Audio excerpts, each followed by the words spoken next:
이 거룩한 시간에 하나님의 성령께서 우리 마음속에 감동하셔서 우리가 밝히 깨달아야 될 진리를 밝히 깨닫게 하시는 시간 되시기를 간절히 바랍니다. 몇 해 전에 저희 집에 감나무를 2그루 심었습니다.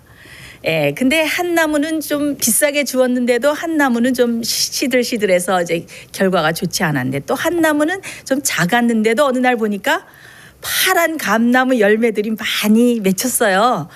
야, 이 작은 나무에 이렇게 많은 열매가 맺히다니 마음에서 기뻐했는데, 어느 날 비바람이 치고 바람이 몹시 불고 난 그 다음 날 나가봤더니 그 수많던 파란 조그만 감들이 다 떨어지고 딱 4개가 남았습니다. 그래서 그 감이 익어갈 때까지 제가 참 마음을 졸이면서 보면서 바람이 불 때마다 저 남아있는 감이 떨어지지 않을까. 근데 그 4개의 감이 아주 잘 익어서 아주 달콤한 감을 먹었던 생각이 납니다.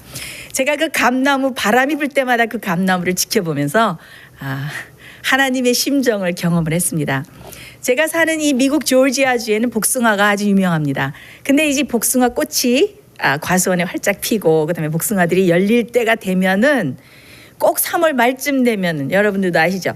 꼭 꽃샘, 추위, 비바람, 눈바람이 불잖아요. 그래서 그냥 바람이 한 차례 지나가면 꽃들이 다 얼고 떨어지고, 그러면 이번에 복숭아 열매가 적겠구나. 참 바람이 붑니다. 여러분들 어렸을 때 탈곡기를 보셨어요? 저는 어렸을 때 시골에 갔을 때 그 탈곡기를 봤습니다. 탈곡기라는 것은 이렇게 기계인데 곡식단을 이렇게 틀고 부 하는데 곡식단을 대면은 이게 알곡은 떨어지고 겨는 막 날아가는 거예요. 그래서 제가 어렸을 때 시골에 가서 그 추수 때에 탈곡기를 돌리고 또 도리깨질이라고 이렇게 탁 하면서 그 곡식을 추수하는 그런 모습들을 많이 봤는데, 참 알곡을 거두기 위해서는 쭉정이와 겨들을 분리해내는 작업이 필요하죠. 지금 여러분 바람이 불고 있습니다. 흔들림의 바람이 불고 있습니다. 하나님께서 알곡을 고르시기 위해서 허용하시는, 하나님께서 남아있는 당신의 백성들을 정결하게 하시는 사업의 일환으로 체질하는 바람이 지금 불고 있습니다. 이 흔들림의 바람은 누가 겨인지 누가 알곡인지, 누가 진리를 알고 진짜 진리로 익어가고 변화되어 가고 있는 백성인지, 어떤 사람이 피상적으로 겉핥기식으로만 하나님을 믿고 진리를 알았던 신자인지, 누가 진짜 진리에 굳게 서 있는 신자인지를 판가름하는, 가르는 하나님의 정결 사업이 됩니다. 오늘은 여러분들과 함께 마지막 때의 흔들림, 마지막 때의 흔들림이라는 제목으로 말씀드립니다. 우리 다 같이 아모스 9장 9절을 보겠습니다. 성경 있으신 분들은 아모스 9장 9절 제가 읽겠습니다. 내가 맹렬하여 이스라엘 족속을 만국 중에 체질하기를 곡식을 체질함같이 하려니와 그 한 알갱이도 땅에 떨어지지 아니하리라. 하나님께서 이스라엘을 만국에 흩으시고 그다음에 여러 가지 핍박과 고통을 당하게 하시면서 채로 흔들고 이리저리 던짐을 받게 하셨어요. 그래서 누가 참 백성이고 누가 남은 자인지를 시험하시고 결정하셨습니다. 시편 1편에 보면 어떤 말씀이 있습니까? 아기는 바람에 나는 겨와 같도다, 그런 말씀이 있죠. 근데 여기서 아모스 9장 9절에서 맹렬하게, 하나님께서 맹렬하게 체질을 하신다 그러셨는데, 이 중에서 한 알갱이도 땅에 떨어지지 않는다의 그 한 알갱이는 뭔가 하면은 그레인이에요. 그레인. 한 알곡도, 겨는 다 날아가고 알곡도, 알곡이라면 하나도 땅에 떨어지지 않게 내가 보존하리라. 하나님께서 마지막 때에 아주 그분의 특별한 마지막 참 백성을 고르시기 위해서 사용하시는 정화 방법이 있는데, 그것이 흔들림과 체질입니다. 여러분, 오늘 제가 이 말씀을 드리는 데는 특별한 목적이 있습니다. 그동안 생애의 빛에서 인터넷을 통해서 또 강병구 목사님의 설교 말씀을 통해서 또 월간지와 책자와 또 여러 가지 소책자와 DVD 이런 것들을 통해서 많은 복음들이 나갔고, 미주에서 한국에서 또 세계 각처에서 많은 분들이 이 말씀을 듣고 진리에 굳게 서고 진리로 성화되어가는 마지막 백성으로 준비되어가는 그런 좋은 모습들을 참 많이 보았습니다. 그런데 최근에 더 들어서 개중에 이 진리를 완전히 소화하지 못하고 잘 이해하지 못하고 또한 마음이 흔들려서 평안하다 안전하다 자기의 귀를 가렵게 긁어줄 자기의 사욕에 맞는 그런 스승을 많이 두고 그런 기별을 쫓아가는 생의 빛에서 그동안 전해받은 진리의 기별들을 부인하고 흔들려 떨어지는 그런 일들이 있는 것을 봅니다. 자, 이 흔들림이 마지막 때에 어떻게 오는가? 흔들림에는 세 가지 단계가 있습니다. 첫 번째, 이 흔들림이 오는 첫 번째 그 단계는 이설과 오류에 의해서 흔들림이 옵니다. 그다음에 두 번째는 곧바른 참된 복음과 곧바른 증언에 의해서 오고 세 번째는 핍박에 의해서 옵니다. 네, 오늘 이 시간에는 아마 시간이 많이 갈 것이기 때문에 이설과 오류에 의해서 흔들림이 오는 것, 그 부분에 대해서 여러분들과 함께 짚고 복습하고 나누는 시간이 되었으면 참 좋겠습니다. 예수님께서 마태복음 24장에 마지막 때 세상 끝의 징조에 대해서 말씀하셨죠. 예루살렘의 멸망과 함께 세상 끝에 마지막 때의 그 징조를 함께 연합해서 함께 그 이중적으로 말씀을 해주셨습니다. 그때 어느 것이 마지막 때의 징조라고 제일 처음으로 언급하셨어요. 민족과 민족이 나라가 나라를 대적하여 일어나고 처체의 기근과 지진이 있을 것이고 난리의 소문이 들을 것이지만은 이런 모든 마지막 징조를 말씀하시기에 앞서서 제일 먼저 언급하신 것이 사람의 미혹을 받지 않도록 주의하라.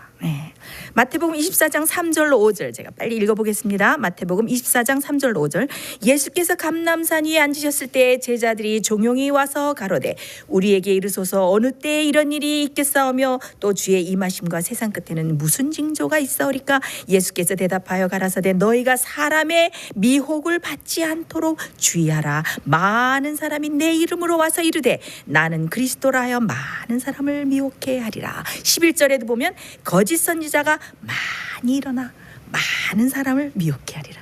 여러분 뭐라 그러셨어요? 예수님께서 친히 말씀하셨어요. 적게 일어나리라? 아니, 거짓 선지자가 많이 일어나서 적은 사람을 아니에요. 많은 사람을 미혹해 하리라. 그때에 예루살렘이 멸망할 때 AD 70년 그 즈음에 거짓 선지자가 거짓 메시아가 많이 일어났어요. 역사에 보면은 그래서 많은 사람들을 광야로 모이게 하고 거기서 거짓 교리와 거짓 그런 메시지들을 전파하면서 내가 메시아다, 내가 그리스도라 이런 사람들이 많이 일어났어요. 예수님께서 또 무엇을 강조하셨어요? 그때처럼 세상 끝 이 마지막 때에도 사람의 미혹을 조심하라. 거짓 그리스도, 거짓 교리, 거짓 가르침, 거짓 복음, 거짓 선지자와 교사들이 어떻게 할 것이다? 많이 일어날 것이다. 그래서 어떻게? 택한 자라도 미혹할 것이다. 자, 이 교회에 보내는 이 교회에 아주 좋은 말씀들을 충고하고 보내는 겉면 Testimony to the Church라는 영감의 글이 있어요. 5권 80페이지에 이런 말씀이 있습니다. 큰 당황과 혼란이 있을 날이 신속하게 접근하고 있다. 천사의 옷을 입은 사단은 할 수만 있으면 택한 자라도 미혹할 것이다. 신들도 많고 주도 많을 것이며 온갖 교리의 바람이 불 것이다. 온갖 교리의 바람이 불 것이다 그랬어요. 자, 성경에도 온갖 교리의 바람이 불 것이다 라는 말씀이 있을까요? 성경에도 있습니다. 성경을 찾아보겠습니다. 에베소 4장 14절. 에베소 4장 14절입니다.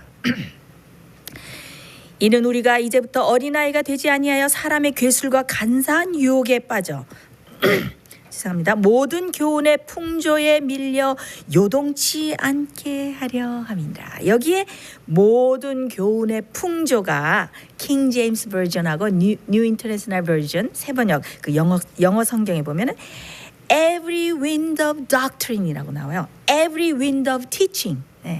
온갖 교리의 바람이 불어서 어떻게 해요?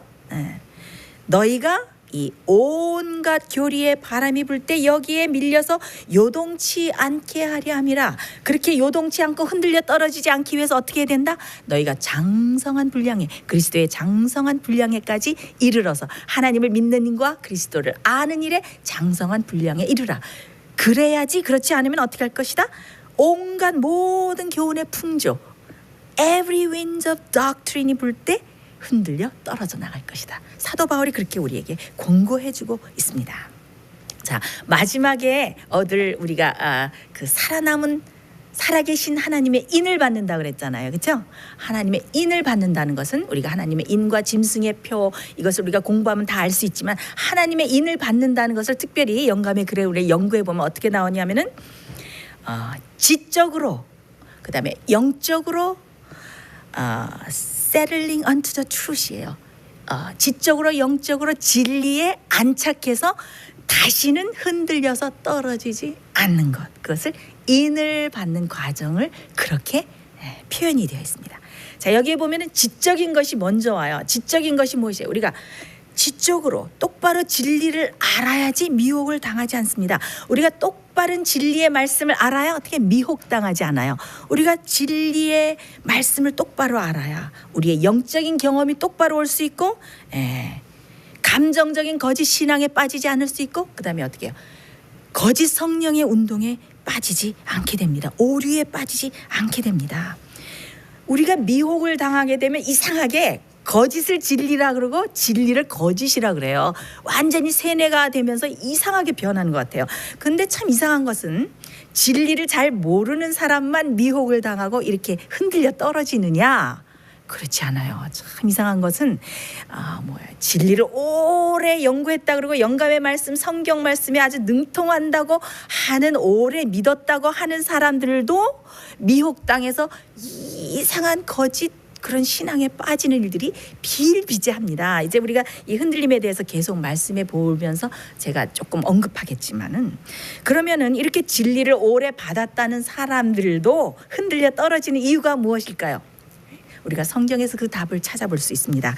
데살로니가 후서 2장 10절로 11절입니다. 데살로니가 후서 2장 10절로 11절에 보면은, 이는 저희가 진리의 사랑을 받지 아니하여 구원을 얻지 못함이라. 그러므로 하나님이 유혹을 저희 가운데 역사하게 하사 거짓 것을 믿게 하시면 진리를 믿지 않고 불의를 좋아하는 모든 자로 심판을 받게 하려 하심이니라. 이게 영어로 보면 refuse to love the truth. 그러니까 진리를 사랑하기를 어떻게 해요? refuse, 거절했어요.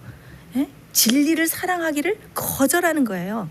진리를 사랑하지 않아요. 곧바른 진리의 증언을 사랑하지 않고 받아들이지 않아요. 그냥 피상적으로 수박 겉핥기식으로만 믿는 거예요.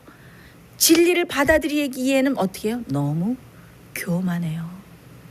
참된 증인의 권고가, 진리가 우리가 있는 우리의 상태 그대로를 보여주고 그 실상을 낱낱이 보여줄 때 그것을 받아들이는 것을 너무나도 싫어해요. 내가 그 상태라는 것을 믿고 싶지 않아요. 그리고 진리의 거미, 진리가 우리의 죄된 모습, 우리의 죄된 우리의 죄된 자존심, 이런 것들을 다 잘라내는 것을 좋아하지 않고 결국 진리를 거절하기 때문에 어떻게 해요? 하나님께서 불의의 것을 좋아하고, 그래서 유혹을 저희 가운데 역사하게 해서 거짓 것을 믿게 해서 진리를 사랑하지 않고 진리의 사랑을 받지 않는 사람이 다 떨어지게 하도록 하나님께서 하신다. 그런 말씀이에요. 자, Testimony to the Minister 112페이지 영감의 글에 이런 말씀이 있습니다. 거짓 이론이 들어오게 됨으로 인하여 흔들림이 닥쳐오면 아무데도 닻을 내리고 있지 못한 피상적인 신자들은 이리저리 날리는 모래와 같다. 그들은 자기의 사무친 감정의 경향에 맞는 아무 입장이나 취하게 될 것이다. 그러니까 자기 쓴뿌리대로, 자기 감정대로, 자기 감정의 경향에 맞는 대로 이리저리 흔들려서 뭐가 들어오면 거짓 이론과 그것으로 인해서 흔들림이 닥쳐오면은 피상적인 신자들은 어떻게 된다? 모래처럼 날리고 겨처럼 날리고 자기 감정에 맞는 그런 경향에 맞는 아무 입장이나 취하게 될 것이다. 그런데 떨어지게 될 것이다. 자, 여기서 잠깐 여러분들에게 중요한 말씀을 드리겠어요. 이게 생애빛 진리의 기별을 믿다가 흔들리는 사람들이 얘기를 해요. 생애빛의 기별은 율법주의다, 완전주의다. 이런 율법주의는 필요 없다라고 말씀하는 분들이 있습니다. 저는 그런 사람들이 더 율법주의인 것 같아요. 왜? 율법주의는 어떻게 해요? 자기 자신이 하려 그러다가 어떻게 돼요? 좌절을 하죠. 왜? 자기의 힘으로 해야 되니까. 여러분, 성경에 나타나 있는 모든 명령은 허락입니다. 예수님께서 또 하나님께서 어떤 것을 하라고 명령하실 때 그 명령을 지킬 수 있는 모든 것을 다 제공해 주셔요. 그것을 행할 수 있는 능력도 주시고 힘도 주시고 은혜도 주시고 사랑도 주시고 예수님께서 함께 해주시고, 그렇기 때문에 그 일이 모든 주님의 계명과 모든 것을 순종하는 것이 가능하게 되도록 성령의 힘을 주셔요. 내 힘으로가 아니라 주님께서 행하시는 거죠. 그런데 율법주의에 빠진 사람은 어떻게 자기 힘으로 자기의 의를 내세우다가 어떻게 좌절해요. 그래서 어떻게 해요?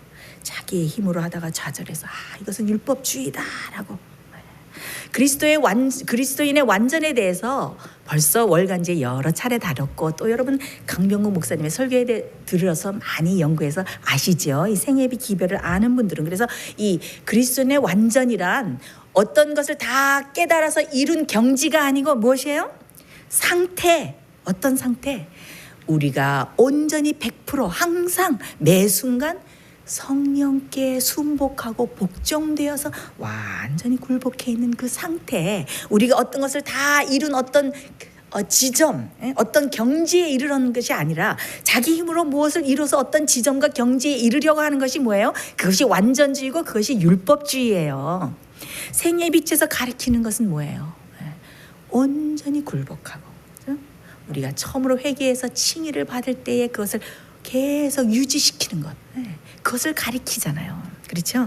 그래서 우리가 매 단계마다 우리의 마음이 성령의 음성에 온전히 굴복되어 있는 그 상태를 하나님께서 보실 때 참 완전하다. 그래서 그리스도인의 매 단계마다 우리는 완전할 수 있다. 완전주의가 아니에요. 그래서 생애의 빛이 전하는 기별을 잘 모르고 깊이를 모르고 겉에서만 비판하기를 좋아하는 사람들이 뭐라 그래요? 율법주의다. 율법주의가 아니죠. 자, 빌립보 2장 12절에도 보면 어떻게 했어요? 항상 복종하여 두렵고 떨림으로 너희 구원을 이루라. 그러나 거기서 끝나지 아니하고 뭐라 그러셨어요? 너희 안에 행하시는 이는 하나님이시니 자기의 기쁜 뜻을 위하여 너희로 소원을 두고 행하게 하시나니. 하나님께서 어떻게 해요? 구원을 이루시기 위해서 우리 마음을 변화시키셔요. 그것이 믿음으로 말미암는 의예요. 믿음으로 말미암는 의를 우리가 무엇이라고 말하냐 하면 그것은 인간의 영광을 티끌 가운데 버리고 인간이 스스로의 힘으로 할 수 없는 것을 인간을 위해 행하시는 하나님의 역사이다. 그것이 믿음으로 말미암는 의예요. 예수 그리스도께서, 우리가 로마서 8장을 쭉 연구해 보면 로마서 8장 3절에 보면 육신이 연약하여서 할 수 없는 것을 하나님은 아시나니, 그래서 예수님을 율법의 의를 이루게 하셨다고 거기 나오잖아요. 예수님께서 인성을 쓰고 우리가 똑같은 인성을 쓰고 오셔서 어떻게 했어요? 그 육신의 죄를 정하사 죄의 모든 세력과 권세를 이기시고 이것이 죄다, 죄의 권세를 완전히 파쇄하셨어요. 죄를 정죄하셨어요. 그것이 정죄하셨다는 뜻이에요. 그래서 그 의를 믿음으로 받아들이는 사람은 어떻게 해요? 우리가 회개하고 주님께 나가서 의롭다 하심을 받을 때 어떻게 돼요? 예수님께서 우리를 그 하얀 세마포옷으로 의로 덮어주시고 칭의를 주시고 의롭대 칭해 주시고, 그런데 거기서 끝나면 안 되죠? 우리 속도 어떻게 해요? 정말 거룩한 사람으로 어떻게 변화되게 창조해 주시는 것이에요. 여러분, 창조주 하나님을 믿으십니까? 믿음으로 말미암는 의는 진화가 아니에요. 우리의 힘으로 이루어 나가는 것이 아니고 무엇입니까? 창조예요. 하나님께서 우리에게 마음속에 거룩한 마음을 창조해 주시는 것이에요. 그래서 어떻게 해요? 믿음으로 우리가 칭의를 받는 것, 회개하는 것, 용서받는 것, 우리의 마음을 변화시켜 주시는 것, 거룩하게 창조해 주시는 것, 그래서 매일매일 주님과 함께 걸을 수 있도록 만들어 주시는 것, 이 믿음으로 말미암는 의에 들어있는 이 모든 것이 은혜고 선물이고 사랑이고 여기에 정말 아름다운 진리의 진수가 들어 있습니다. 그래서 어떻게 해요? 거듭나면은 율법을 사랑하게 돼 있어요. 네, 그래서 율법이 폐했기 때문에 율법을 다 나는 율법을 지키지 않습니다. 율법은 다 율법과 절기와 모든 것을 예수 그리스도의 십자가로 다 폐했기 때문에 우리는 자유함을 얻습니다. 아닙니다. 자유함을 얻는다는 것은 율법이 폐했기 때문에 자유함을 얻는 것이 아니고 우리가 죄의 권세에 로마서 6장 우리가 계속 공부하면 여러분들 아시죠? 죄의 권세에 죄의 노예가 돼서 이리저리 끌려다니지 않고 그래서 똑같은 죄를 매일매일 반복하고 죄에 쩌들어서 죄의 노예가 돼서 사는 그런 상태를 벗어나서 은혜가 우리 마음속에 파워를 주시고 은혜가 우리 마음속에 어떻게 다스리는 권세로 하나님께서 주셔서 어떻게 해요? 우리가 율법을 계명을 이룰 수 있는 새 언약에 들어가는 경험이죠. 우리의 생각에 우리의 마음속에 우리가 거듭날 때 하나님께서 주님께서 어떻게 하십니까?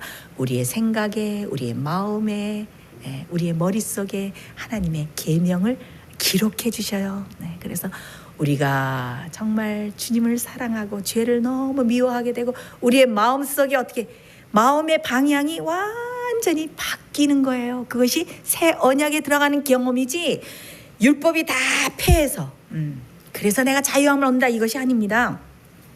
정말 예수님의 십자가의 희생과 대속의 죽음을 그 의미를 정말 진정으로 알고 경험한 사람이라면 정말 어떤 날이 창조주 하나님이 지키라고 한 날인가 그 날을 존절하게 지킬 것이에요. 안식일도 필요 없다. 계명도 필요 없다. 이런 엉뚱한 주장을 하지 않을 것이에요.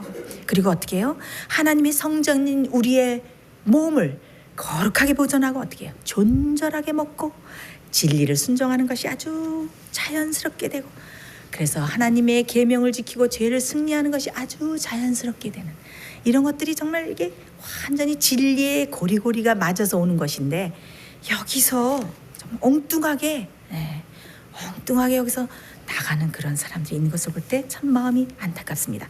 이렇게 사람들이 진리를 잘 안다고 정말 오랫동안 기별을 믿었던 사람들도 이설과 오류와 잘못된 신학에 빠져서 엉뚱하게 주장하는 일들이 우리 주위에서 많이 일어나고 있습니다. 그래서 어떤 일이 일어나는가? 신신학을 믿는 일들이 다시 일어나고 있어요. 한 번 구원받으면 영원히 구원받는다 이런 또 것을 믿는 사람들이 또 일어나고 있고 한 번의 거듭남과 십자가에서 모든 것이 다 끝났다. 구원이 이루어졌다.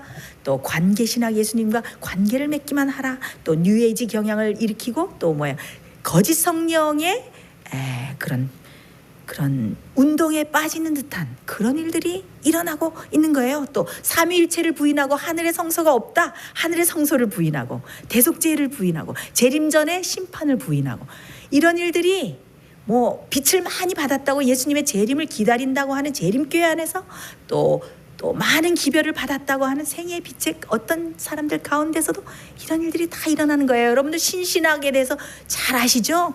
월간지에 또 강병구 목사님을 통해서 여러분들 많이 들으셨잖아요. 신신학에 거기에 특별히 월간지 134호에 제가 하나님의 억울하심 풀어드리기 해가지고 바벨론의 오류가 어거스틴을 통해서 또 교황권의 그 교부의 그 시초가 됐고 모든 그 원제설의 그 시초가 됐던 어거스틴을 통해서 또 캘빈을 통해서 그 원제설 또 태어난 자체가 죄다 이렇게 하는 그런 거 있잖아요.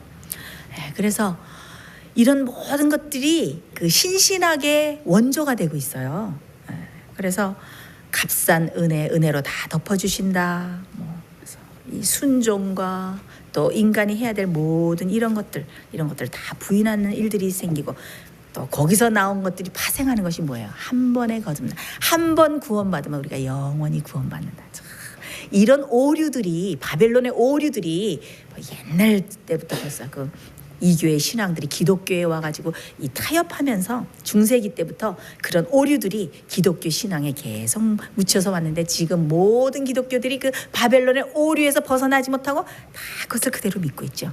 자, 이 관계 신학이란 것은 주님과 관계만 맺고 있으라 이런 것인데 참 이 재림교회에서도 70년대 PUC의 유명한 신학 교수였던 모리스 벤덴이라는 그 신학 교수가 있어요. 모리스 벤덴이 그때 그냥 아주 센세이셔널하게 가르쳤던 것이 관계 신학이에요. 관계 신학은 무엇인가 하면 예수님과 관계만 맺고 있으라. 그 안에 있기만 하라. 그러면 모든 것이 다 주님께서 하신다. 이 신신학도 말이에요. 한 예를 들어서 이 권투 박싱 있잖아요. 이 권투 링장에서 권투 선수가 싸울 때 너는 하나도 싸울 필요가 없다. 주님께서 다 대신 싸워주신다 그거예요. 예, 권투를 할 때 권투 선수가 자기 이 코치를 따라서 싸우는 거는 선수가 해야 되잖아요. 근데 신신학에서는 그 예를 들을 때 모든 것을 주님이 다 해주신다. 그러니까 하나님께서 우리의 자유의지를 주시고 우리가 자유의지를 통해서 오른편을 선택하고 성령께서 역사하셔서 우리가 하나님의 편을 선택하고 가는 그 의지의 선택이나 또 인간이 하나님께 복종하고 해야 될 이 모든 이 파트를 완전히 다 부인한 것이죠. 이렇게 신신학과 관계신학은 참 위험한 것인데 이것이 참 주님과 관계만 맺고 있으면 된다. 입으로만 시인하고 그냥 믿어라. 주님 안에 거해라. 너무 좋죠. 너무 달콤하고. 그래가지고 그때 말이에요. 이 생애의 빛에서 왜 강병국 목사님께서 이렇게 생애의 빛 독립 선교 기관을 시작하게 되신 동기를 여러분 아십니까? 재림교회조차도 많은 신신학과 잘못된 복음이 들어왔어요. 그때 강병국 목사님께서 정말 일어나셔서 이 교리에 섞여 있는 신신학과 잘못된 복음과 오류들을 다 지적하시고 이 복음을 회복해야 된다, 개혁한다고 외치셨어요. 강병국 목사님이 저의 오빠라서 그렇게 말씀드리는 것이 아니고 강병국 목사님 정말 용감하셨어요. 이 진리에 대해서는 정말 용감하셨어요. 너무 아름다운 성품과 어린 양 같은 성품을 지니셨지만 이 진리를 전하는 데 있어서는 정말 가감없이 두려움 없이 전하셨어요. 자, 이렇게 전하시니까 교단이나 어떤 조직에 속해서 일을 하실 수가 있었을까요? 아니죠. 많은 핍박과 생명의 위험과 위협과 공격을 당하시면서 그래서 이렇게 독립선교기관을 시작하게 되셨고 그래서 지금까지 우리에게 어떻게 해요? 잘못된 신학과 복음과 바벨론의 오류와 무엇이 신신학이고 어떤 교리와 어떤 것들이 우리 영적 생활에 위험한 영향을 미치는가에 대해서 너무나 잘 가르쳐 주셨어요. 그래서 생애의 빛의 복음과 생애의 빛의 이 가르침처럼 구원의 도가 완전히 집대성돼서 가르치는 곳이 없습니다. 여러분 그렇게 느끼시죠? 네. 그래서 여러분 한 번 붙잡은 이 진리를 굳게 하시고 흔들려서 떨어져 나가시지 않는 그런 성도들이 되시기를 제가 간절히 바랍니다. 한 번 거듭나면 십자가 구원이 완성된다. 십자가에서 완성이 되었다. 이것도 재림교회에 있는 또 어떤 유명한 목사님까지도 이 책을 썼어요. 개신교회는 뭐 다른 개신교회는 물론 하고 십자가에서 다 구원이 끝났다. 그래서 한 번의 거듭남으로 모든 것이 끝난다고 그랬어요. 그래서 그 목사님이 나중에 그 주창하게 된 것이 거듭난 사람이 짓는 죄는 죄가 아니다. 요즘 그런 것을 외치고 있어요. 거듭난 사람이 짓는 죄는 죄가 아니래요. 그래서 근데 여러분 로마서 8장 1절에 보면은 그러므로 이제 그리스도 예수 안에 있는 자에는 결코 정죄함이 없나니 이런 말씀이 있지만은 그것을 우리가 흠정역 성경 킹 제임스 버전에 보면은 우리가 정확히 알 수 있잖아요. 월간지에 여러 번 다뤘죠. 아무나 정죄함이 없어요. 그렇지 않죠? 영어로 어떻게? Who walk not after the flesh, but after the spirit. 그러니까 육신을 따라 걷지 아니하고 성령을 따라서 걷고 있는 사람. 현재 진행형이에요. 한 번 구원 얻고 한 번 거듭났고 그것으로 끝이 아니고 십자가는 어떻게? 십자가는 구원의 시작이지요. 그때부터 우리가 회개하고 우리의 회개와 용서받고 이 거듭남을 유지하는 것, 그것을 우리 생애 빛에서는 가르치고 있죠.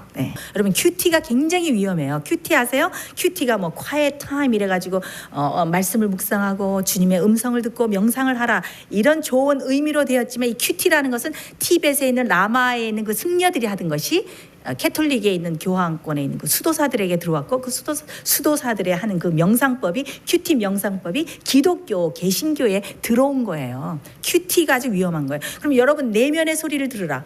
각자 내면의 소리를 듣는데 내면의 소리가 하나님의 음성인지 성령의 음성인지 악한 영의 음성인지 여러분 어떻게 구분을 하시겠습니까? 우리의 기준은 무엇이어야 돼요? 말씀, 성경 말씀 그리고 영감의 글들이 우리의 기준이 돼야 되는 것입니다. 그런데 참 이 엉뚱한 주장에 빠지고 또 그다음에 거짓 성령의 이 운동에 빠지는 그런 경향을 가진 사람들은 이상한 특징이 있어요. 이상한 특징. 그들은 그런 사람들의 경향, 이상한 극단이나 거짓 종교, 거짓 교리, 거짓 성령 운동에 빠지는 사람들의 그 특징은 자기가 뭘 하고 싶어해요. 성령의 열매, 하나님의 성품, 아름다운 성품 이런 것을 구하기보다는 능력을 구해요. 성령의 능력, 내가 뭔가 하려는 이 능력을 빨리 유명해지고 싶고 빨리 위대해지고 싶고 빨리 무언가 하고 싶어하는 그 마음속에 야망이 있는 사람들은 꼭 거짓 성령 운동에 휩쓸리게 돼요. 그런 걸 많이 봤어요. 그래서 어떻게 해요?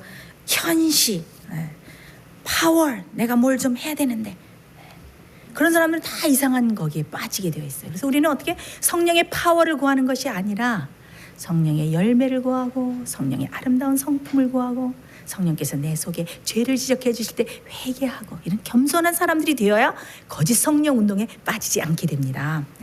그리고 또 여기 보면은 감정적인 신앙, 말씀의 기준이 되기보다 감정적인 신앙과 또 평안하다, 안전하다, 마음의 위로, 달콤한 사랑의 영, 사랑의 기별 이런 것들을 강조하는 사람들은 또 거짓 성령 무브먼트에 빠지기가 아주 쉽습니다. 그래서 어떻게 돼요? 내 속에 음성이 듣고 내 속에 계시가 있으니까 안식일도 필요 없고 계명도 필요 없고 회개도 필요 없고 한 번 구원 받으면 구원을 받았다. 그러면서 우리의 믿음은 벌써 지성소에 들어가서 영적 대속죄일도 다 끝나고 하늘 장막절에 가 있다. 이런 엉뚱한 소리를 하는 것입니다. 생애의 빛에 많은 사꾼들이 있어요. 생애의 빛을 이용해서 장사를 하고 강병국 목사님의 설교를 이용해서 장사를 합니다. 그런 사람들은 다 사꾼입니다. 홈철치에 있는 사람들을 모으고 숫자를 모으고 여러분들 지금 생애빛 sostv.net에 다 들어가서 보세요. 오늘 sostv.net 들어가서 공지사항에 새롭게 자세한 사항을 올렸습니다. 거기에는 생애빛이 추구하는 우리의 목적이 다 들어있습니다. 우리는 교파나 교단이나 조직을 교회를 세우지 않습니다. 우리는 예수님의 재림을 위해서 준비하고 마지막 남은 백성들을 어느 곳에 있든지 준비시키는 것이 생애의 빛 독립선교기관의 목적입니다. 많은 사꾼들이 들어와서 또 많은 사람들이 들어와서 거짓 교리를 퍼뜨려서 흔들려서 많은 하나님의 참된 양들을 흔들려 떨어져 나가게 하고 있습니다. 여러분들 조심하시기 바랍니다. 진리에서 떨어지지 않도록 오늘 여러분 자신을 확증하시기를 간절히 바랍니다. 자, 삼위일체를 부인하는 사람들이 또 나타나고 있어요. 저희 가까이에도 있어요. 성령이 force다, 힘이다. 새 개체의 하나님을 믿지 아니하고 성령은 어떤 기운이다, 호흡이라고 믿는 사람들은 마지막 거짓 성령의 그 기적과 이적의 역사를 아주 지름길을 준비하고 있는 거예요. 그런 사람들은 그렇죠. 마지막 그 거짓 성령의 운동이 어떻게 해요? 눈에 보이는 어떤 성령의 force처럼 기운처럼 다 올 거예요. 그런 거짓 이적이 일어날 때 어떻게 해요? 다 빠지게 되는 거죠. 그래서 이 삼위일체를 부인하는 사람이 그래서 나중에는 어떻게 태음력을 지켜야 되고 태음력에 나타난 안식일을 지키라 이런 엉뚱하게 가고 지금은 뭐 더 엉뚱하게 가고 있는데 참 이런 사람들이 가까이도 있습니다. 그리고 어디든지 하늘 성소를 부인하고 재림 전에 오는 심판을 부인하는 사람들이 있어요.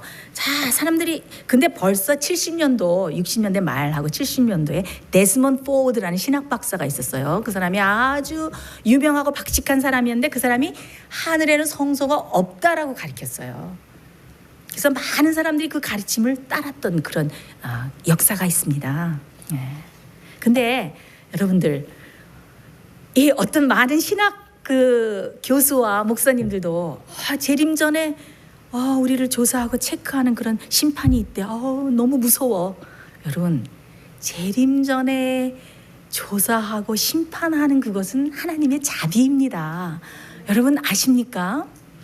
이 인치는 과정과 재림 전에 우리를 조사하는 이것은 아주 자비와 사랑의 과정이에요.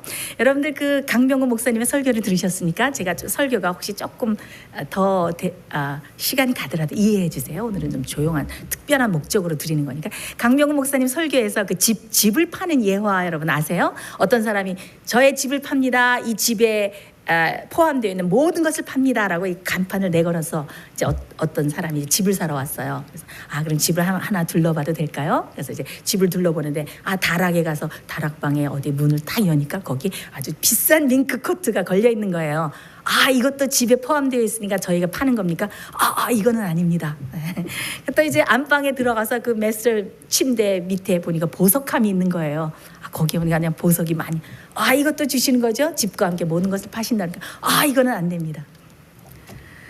우리가 마음을 하나님께 바쳤을 때에 우리가 숨겨놓은 어떤 것이 있는지 우리 자신이 몰라요. 그래서 어떻게 해요? 영감의 글에 보면 하나님께서 우리를 매 단계마다 인도하신다. 한 단계에 갔을 때 우리 마음속에 있는 우상을 낱낱이 보여주셔요. 우리 자아가 우상과 이렇게 부딪혔을 때 우리가 그 우상을 포기하고 성령께 굴복하고 나가면 그 다음 단계로 우리를 단계 인도하셔요. 우리가 인치는 과정이 이렇게 조사하면서 야 너는 꽝, 너는 오케이, X, O 이게 아니에요. 하나님께서 사랑으로 모든 우리 속에 있는 것을 드러내게 하셔요. 드러내게 하시죠. 왜? 고침을 받으라고. 그래서 매 단계마다 우리의 우상을 보여주시고 우리의 부족함을 보여주시고 그 다음에 우리가 버려야 될 것들을 보여주시고 이러면서 우리를 자비로 인도하시는 거예요. 그게 조사하시는 거예요. 우리 속에 무엇이 있는가 드러내 주셔야 우리가 고치죠. 고침을 받죠.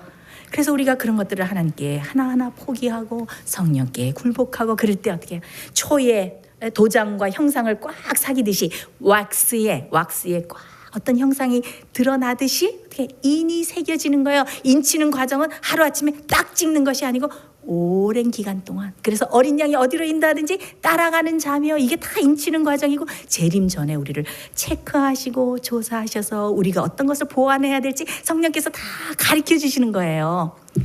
그런데 그것도 깊은 의미를 모르는 사람들이 무서워 재림 전에 이걸 다 심판해가지고 그렇지 않죠. 자, 여러분들 다 아시잖아요. 디모데전서 지금 시간이 없어 읽지 않겠지만 디모데전서 5장 23절에 어떤 사람의 죄는 밝히 드러나서 먼저 심판해 나가고 어떤 사람의 죄는 그 뒤를 쫓고 요한복음 5장 29절에 보면 선한 일을 행한 사람은 생명의 부활로 나오고 악한 일을 행한 자는 심판의 부활로 나오는데 예수님이 재림하실 때 그때 형벌이 정해지는 게 아니잖아요. 그 전에 정말 누가 하늘에서 살 수 있는지. 자, 여러분들이 그 칭의를 받을 때 여러분들이 처음으로 예수님을 받아들이고 회개하고 의롭다 칭함을 받을 때 그 칭의라잖아요. 의롭다 칭함을 받을 때 그것은 하늘에 들어갈 수 있는 뭐예요? 티켓, 표예요. 그러나 칭의만 가지고는 힘들어요. 왜?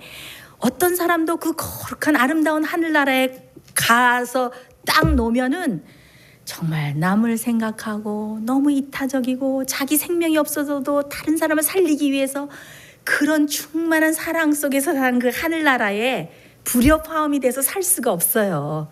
그래서 어떻게 해요? 하늘에 가서 살 수 있는 적합성이 뭐예요? 성화예요. 네. 우리가 하늘에 가서 거룩하게 함께 타락하지 않는 우주 거민들과 또 우리를 이게 장막을 치시는 우리의 아버지 하나님과 함께 살 수 있으려면 하늘에 가서 살 수 있는 거룩한 품성, 성화된 품성, 이런 적합성을 가져야 돼요. 네. 그래서 하늘에서 정말 이런 살 수 있는 적합성을 이 사람이 가졌나.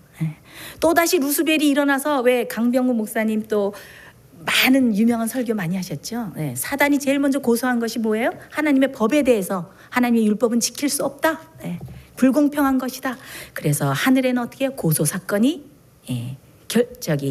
고소 사건이 지금 진행되고 있고 하나님 아버지의 공의와 정의가 드러나야 된다. 어떤 무리에 의해서? 마지막 백성 하나님의 계명을 지키고 예수 믿음을 가진 마지막 14만 4천과 마지막 성도에 의해서 하나님의 오르심이 증명되면은 그때 예수님께서 오시는 거잖아요. 그래서 이들이 하늘에 들어와도 똑같은 죄를 반복해서 짓지 않을 만한 거룩한 성품이 준비되었나, 하늘에 우리와 함께 살아도 위험하지 않는가를 조사해야 되잖아요. 지금 그래서 영적인 대속죄를 우리 여러분 2300주야 여러분들이 공부해서 아시겠지만은 2300주야가 끝나는 1844년 그 예언의 그 마치는 그때에 어떻게 해요? 예수 그리스도께서 어디로 들어가셨어요?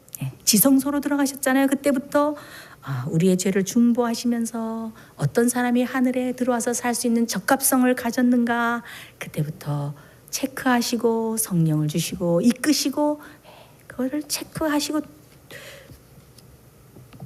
조사하신다고 우리가 할 수 있죠. 조사라고 하니까 참 무서워서 재림 전에 심판을 하시죠. 알아보시죠. 책들이 펴 있고.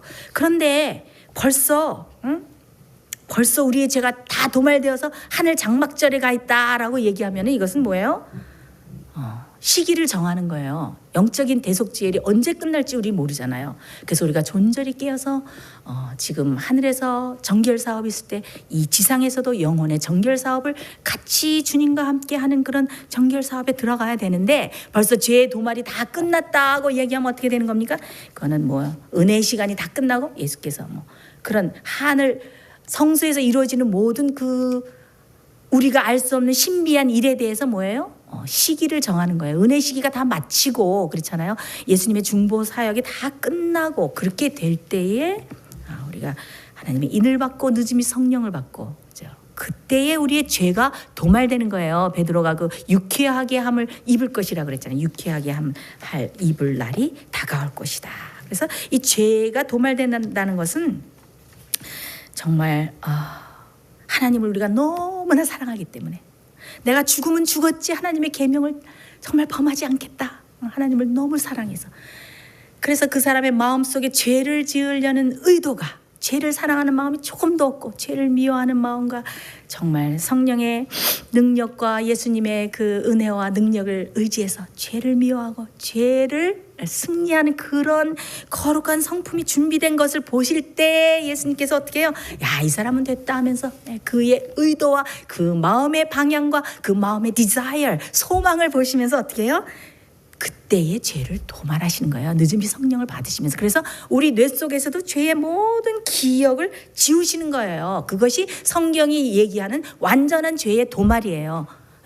한 번 구원받아서 우린 완전히 뭐 구원을 받았다, 죄가 도말을 받았다. 이것은 완전히 성경의 교리와 성경이 말하는 진리와 완전히 동떨어진 엉뚱한 거짓 교리라는 것을 여러분께서 아시기를 간절히 바랍니다. 자, 이제 시간이 거의 다 돼서 제가 마치겠습니다. 흔들림의 이유 중에서 한 가지 제가 또 이렇게 곧바른 증언에 의해서도 오고 또 나중에 핍박이 올 때도 오고 그렇지만은 이 중에서도 한 가지 여기서 제가 언급하고 마치고 싶은 것은 타협입니다. 타협. 자, 영감의 글 선지자와 왕 188페이지에 보면은 차츰차츰 세상의 요구에 굴복하고 세상의 습관에 동화하는 사람들은 조롱과 모욕과 투옥의 위험과 죽음을 당하기보다는 오히려 그 세력에 복종할 것이다. 그때에는 금이 찢기에서 분리될 것이다. 참 경건은 거칠에만의 경건과 분명히 구별될 것이다. 그때 찬란해서 사람들이 그 찬란함 때문에 우리들이 감탄하던 많은 사람들이 쭉정이인 것이 밝혀지고 그들이 벌거벗은 수치를 드러낼 것이다 라고 영감의 글에 얘기했는데, 여기에 이런 말씀이 있어요. 큰 빛을 가지고 귀중한 특권을 누렸으면서도 자기 자신을 향상시키지 못하고 거룩하게 변화되지 못한 사람들은 여러 가지 핑계를 대면서 이런저런 구실을 대면서 진리에서 떠나갈 것이다. 여러분들, 진리를 많이 지적으로 안다는 것이 중요하지 않은 것을 말씀하고 있죠. 큰 빛을 가졌고 귀중한 특권을 누리면서 이 사람들이 누구예요? 마지막 진리를 많이 들었다는 우리 아닙니까? 그런 빛을 가졌으면서도 자신을 거룩하게 성화하는 그 주님의 능력에 복종시키지 못하고 자신을 향상시키지 못한 사람들은 나중에 어떻게 해요? 이런 핑계 저런 핑계, 이런 구실 저런 구실로 진리에서 떠나갈 것이다. 참 두려운 말씀입니다. 자, 흔들림의 바람이 불고 있습니다. 이 흔들림은 어떻게 할까요? 흔들림은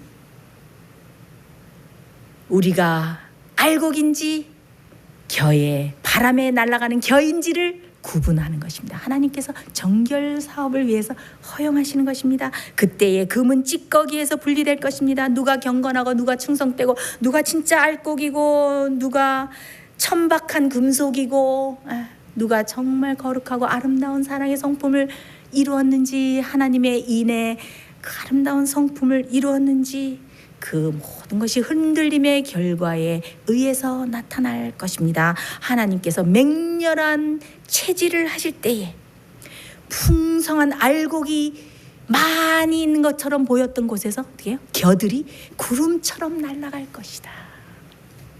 자, 지금은 예수님께서 마지막 때 조심하라고 말씀하신 것처럼 지금은 거짓 선지자, 거짓 교리, 거짓 예수가 나타나서 택하신 자라도 미혹하는 때입니다. 우리는 어떻게 해야 돼요? 정말 잘못된 이설에 빠지지 않도록, 거짓 교리에 빠지지 않도록 매일 불의 침례를 받기 위해서 이렇게 열렬히 기도해야 돼요. 그리고 말씀을 열렬히 연구해야 됩니다. 그리고 듣는 신앙만이 아니라 행하는 신앙을 가져야 되고 모든 세속과 죄를 승리하는 경험을 가져야 되고 그 다음에 어떻게 그리스도와 함께 멍에를 매는 사람이 돼야 돼요. 정말 영광의 면류관이 오기 전에 고난이 먼저 옵니다. 그래서 우리가 불평 없이 진리의 길이 아무리 힘들더라도 주님을 따라가는 신실한 성도들이 되어야 되겠습니다. 예수님께서 베드로에게 뭐라 그랬어요? 시몬아, 시몬아, 보라, 사단이 밀 까부르듯이 너를 까부르려고 너를 청구하였다. 그러나 내가 너를 위하여 내 믿음이 떨어지지 않기를 기도하였다. 지금 예수님께서 어떻게 우리를 보고 계실까요? 사단이 밀 까부르듯이 너를 까부르기 위해서 너를 청구하였다. 그러나 내가 너를 위해서 기도하고 있다. 내가 너를 위해서 중보하고 있다. 지금 흔들림의 바람이 불고 있습니다. 알곡과 겨가 분리되고 있습니다. 여러분은 알곡에 정말 신실한 하나님의 백성이 되고 있습니까? 아니면 쭉정이 신자, 겉핥기만의 피상적인 신자가 되고 있습니까? 예수님께서는 거짓 선지자와 거짓 교리를 조심하라고 그랬습니다. 이 흔들림의 바람이 불 때에 진리에 굳게 서서 하나님께 끝까지 충성하시는 저와 여러분이 되시기를 간절히 바랍니다. 우리 다 같이 기도하겠습니다. 하늘에 계시는 아버지 하나님, 우리의 구원을 위해서 모든 은혜와 모든 능력과 모든 선물을 다 준비하셔서 우리에게 아낌없이 나누어 주시는 그 은혜와 사랑을 인하여 진심으로 감사드리옵나이다. 하나님 아버지, 지금 주님께서 허용하시는 흔들림의 바람이 불고 있습니다. 맹렬하게 체질하시는 바람이 불 때에 누가 알곡인지 누가 쭉정인지 누가 겨인지 가르시는 정결 사업이 시작됩니다. 주여, 이 흔들림의 바람이 불 때에 우리가 주님 앞에 신실하고 충실한 알곡임이 판명되기를 간절히 바랍니다. 주의 성령께서 우리를 끝까지 붙드시고 인도해 주셔서 우리가 하늘 곳간에 드려지는 충실한 알곡이 될 수 있도록 우리를 축복하여 주시옵소서. 예수 그리스도의 이름으로 간절히 기도드리옵나이다. 아멘.